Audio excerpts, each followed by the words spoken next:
Hello मंडळी, तर आज आपण बघणार आहोत ज्वारीचे चिप्स, जॉर क्रॅकर्स, सॉरगम क्रॅकर्स, तुम्ही काहीही नाव देऊ शकता.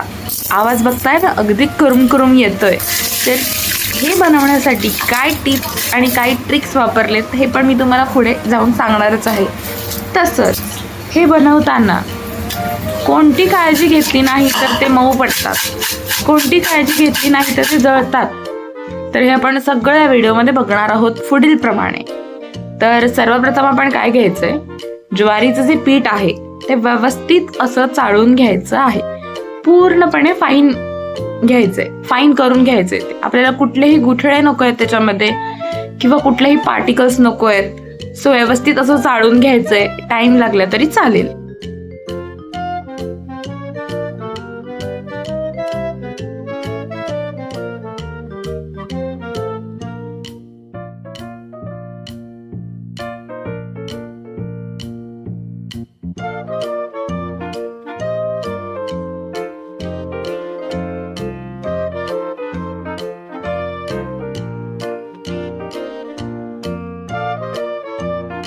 पीठ आता मस्तपैकी चाळून झालेलं आहे. तुम्ही बघू शकता कसं ते दिसतंय, त्याच्यामध्ये कुठल्याही प्रकारचे गुठळे नाहीये. तर आता आपण नेक्स्ट त्याच्यामध्ये टाकणार आहोत ओवा. तो मस्तपैकी हातावर असा रब करायचा आहे, म्हणजे त्याचा फ्लेवर एकदम एनहान्स होतो. आणि मग तो टाकून घ्यायचा आहे. त्याच्यानंतर चवीप्रमाणे थोडं जिरं टाकायचं आहे. तुम्हाला जर आवडत नसेल तर तुम्ही नाही टाकलं तरी चालेल, पण एखादा आपण नमकीन म्हणतो त्याच्यामध्ये जिरं आणि ओवा याचं कॉम्बिनेशन फार भारी लागतं. तर नंतरचा मेन इन्ग्रेडियंट आहे तीळ. थंडीमध्ये तीळ अतिशय उपयुक्त आहेत, तर तुम्ही ते नक्की टाका, स्किप करू नका. त्याच्यानंतर आपले जे बेसिक मसाले असतात तेच टाकले, जास्त काही टाकलेलं नाहीये. त्याच्यामध्ये आपण पहिली हळद घेतलेली आहे. हळद घेतल्यानंतर थोडासा चाट मसाला टाकलेला आहे, चटपटीत लागण्यासाठी थोडासा. आणि त्याच्यानंतर आपण गरम मसाला टाकून घ्यायचा आहे. ह्या गरम मसाल्यामध्ये धणे जिरे पावडर वगैरे सगळं आहे. तुम्हाला अजून वेगळं टाकायचं असेल तुम्ही टाकू शकता. आता मीठ टाकलेलं आहे. मीठ टाकल्यानंतर हे व्यवस्थित असं सगळं मिक्स करून घ्यायचं आहे. आणि मिक्स करण्याच्या अगोदर पण तिखट टाकून घेऊया आणि त्याच्यानंतर व्यवस्थित असं मिक्स करून घेऊया, जेणेकरून सगळे इन्ग्रेडियंट्स एकमेकांमध्ये एकदम व्यवस्थित असे मिक्स होतील. म्हणजे ते आपण पीठ मळताना कुठे इकडे तिकडे जाणार नाही, टेस्ट एका साईडला जाणार नाही. सो अशा प्रकारे व्यवस्थित आधी चमच्याने ढवळून घ्यायचंय. त्याच्यानंतर आपण थोडं थोडं पाणी टाकून कन्सिस्टन्सी जी आहे ती ऍडजस्ट करून आपण त्याला मळून घ्यायचं आहे. तर तुम्हाला मी व्हिडिओमध्ये दाखवते आहे त्याप्रमाणे तशी स्टेप्स फॉलो करा.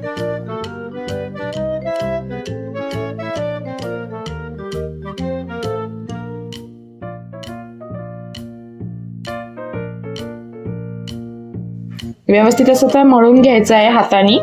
तर हे पीठ आपल्याला पातळ करायचं नाहीये, मऊ करायचं नाहीये, तर कठीण करायचं आहे, म्हणजे कडक करायचं आहे. पण एकदम पण एक्स्ट्रीम लेवलवरचं कठीण नाही, मीडियम असं कडक करायचं आहे, जेणेकरून जे आपण क्रॅकर्स बनवणार आहोत ते मऊ नाही पडले पाहिजेत. तर अशाच रीतीनं हळूहळू पाणी घालून ते आपल्याला मळून घ्यायचं आहे. तुम्ही बघू शकता मी किती वेळा हळूहळू पाणी वापरलेलं आहे. आता ह्याच्यामध्ये आपण तूप टाकणार आहोत. ज्वारी किंवा बाजरीची भाकरी म्हटली तर त्याच्यावरती तूप म्हटलं तर अतिशय छान लागतं. ऑइल टाकण्याच्या ऐवजी तुम्ही एक चमचा तूप टाकून बघा, ह्याची टेस्ट किती छान येते. तुम्ही जेव्हा भाकरी बनवता ज्वारीची वगैरे त्याच्यावरती सुद्धा तूप टाकायचं, ती अतिशय छान लागते. तसंच आपण तूप टाकून व्यवस्थित असं मळून घ्यायचं. हे आपण एकच चमचा तूप टाकलेला आहे ह्याच्यामध्ये. तुम्हाला थोडी क्वांटिटी थोडी जास्त करायची असेल करू शकता, पण जास्तही करायची नाहीये, नाही तर मग ते ऑइली बनतं. तर तुम्ही बघू शकता याची कन्सिस्टन्सी कशी झालेली आहे. अशा प्रकारे ती कन्सिस्टन्सी करायची आहे. जास्त पातळही नाही आणि एकदम कडकही नाही, असं हात लावल्यावर थोडा आत जाणार अशी कन्सिस्टन्सी पिठाची करून घ्यायची आहे, जेणेकरून ते चिप्स मऊ नाही पडणार. आणि आता आपण हे अर्धा तास रेस्ट करायला ठेवूया. 15 ते 30 मिनिटच ठेवायचंय, जास्त नाही ठेवायचंय. 15 ते 20 मिनिटानंतर 30 मिनिटानंतर आता आपण काय करायचं, जे बनवलेलं आहे पीठ त्याचे 2 गोळे करून घ्यायचे आणि एक गोळा घेऊन त्याला व्यवस्थित असं मळायचंय.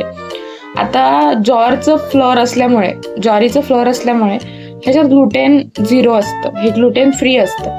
त्याच्यामुळे हे लाटताना वगैरे तुटण्याची भरपूर शक्यता असते. सो केअरफुली लाटायचंय. आणि आपल्याला एकदम पातळ चिप्स हवेत, आपल्याला काही पुरी बनवायची नाहीये. आपल्याला एकदम पातळ कुरकुरीत चिप्स हवेत, तर ह्याला खूप पातळ लाटावं लागतं. त्यासाठी असं व्यवस्थित अशी मळून घ्यायचंय, जेणेकरून क्रॅक्स कमीत कमी पडतील. आणि थोडं सुकं पीठ लावून ह्याला आपण लाटण्याने लाटून घेऊया. लाटताना पण केअरफुली लाटून घ्यायचंय. ज्या कडा तुटलेल्या दिसतील त्या जॉईन करत करत करत आपल्याला लाटून घ्यायचंय. कारण मी मगाशी म्हटले तसंच याच्यात ग्लुटेन नाहीये, त्याच्यामुळे आपले जे थापताना लाटताना भाकरी ती तुटण्याची शक्यता जास्त असते. त्याच्यामुळे परफेक्ट अशी आपली आता लाटून झालेली आहे.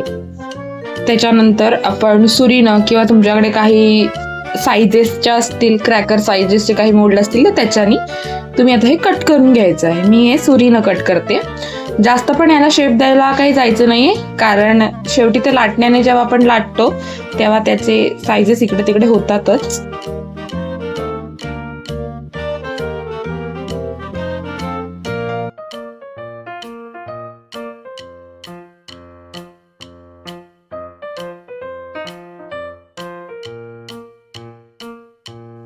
तुम्ही क्रॅकर्सचा थिकनेस बघू शकता केवढा ठेवलेला आहे. अगदी पातळ असा केलेला आहे.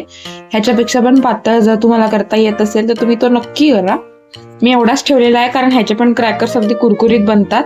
ह्याच्यापेक्षा जाड जरा जरी ठेवला तरी ते लगेच मऊ पडतं. आणि तेलाची एक महत्वाची सूचना म्हणजे अशी आहे, तेल हे मीडियम गरम असलं पाहिजे ऑलवेज. मीडियम गरम मध्येच ते कुरकुरीत बनणार. जर तुमचं गॅस फास्ट असेल तर ते थोडं कुरकुरीत बनेल पण तेच करपून जाईल, आतमधून व्यवस्थित शिजणार नाही. आणि तेल जर गरम नसेल तर ते पूर्ण मऊ पडतं.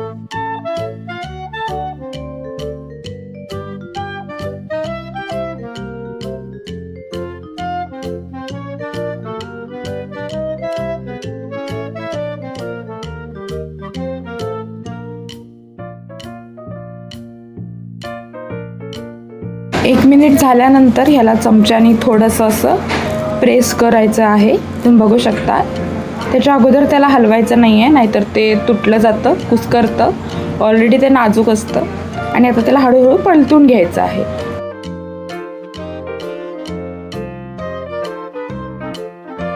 याला मस्तपैकी गोल्डन ब्राऊन कलर होईपर्यंत आपण तळून घ्यायचं आहे. तळताना काळजी घ्यायची आहे, गॅस हा मीडियमच हवा आणि ते हळूहळू तळलं गेलं पाहिजे. जर फास्ट गॅस ठेवून आपल्याला जो रिझल्ट हवाय तो येत नाही. त्याच्यामुळे जेवढा वेळ जाईल तेवढं ठीक आहे. पण तुम्ही बघू शकता की ते दिसताना पण असं क्रंची दिसतंय, असं पुरीसारखं दिसत नाहीये. टेक्स्चर आपल्याला हे टेक्स्चर हवं आहे. मस्तपैकी गोल्डन ब्राऊन झालं की आपण ते काढून घ्यायचं आहे. कलर व्यवस्थित असा गोल्डन ब्राऊन झालेला आहे. आता आपण एका टिश्यू पेपरवर हे काढून घेऊया, जेणेकरून जे एक्सेस ऑइल आहे ते निघून जाईल आणि क्रॅकर्स जे आपले आहेत ते जास्त क्रंची राहतील. अशा प्रकारे काढून घ्यायचं आहे.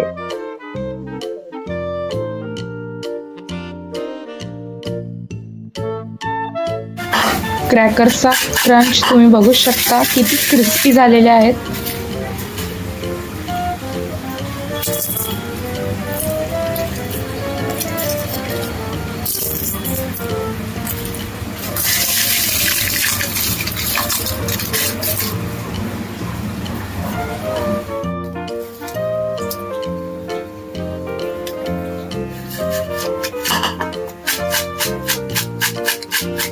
तुम्ही हे बघू शकता. आता हे थोडं जाड बनवलेलं आहे मी.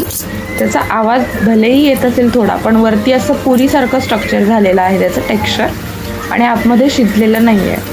अशा प्रकारे ते होतं. जर तुम्ही जाड बनवलं तर ती पुरी बनते आणि गॅस फास्ट केला तर ते असं करपतं. क्रिस्पीनेस येतो पण तो जास्त काय टिकतही नाही आणि आतमध्ये त्याच्या थोडं कच्चापणा राहिलेला असतो. आता आपण ह्याच्यावरती चाट मसाला टाकून मस्तपैकी सिझनिंग करूया. तुम्हाला अजून कुठलं सिझनिंग हवं असेल ते तुम्ही टाकून आपली रेसिपी ही रेडी झालेली आहे. Thank you guys. Follow for more.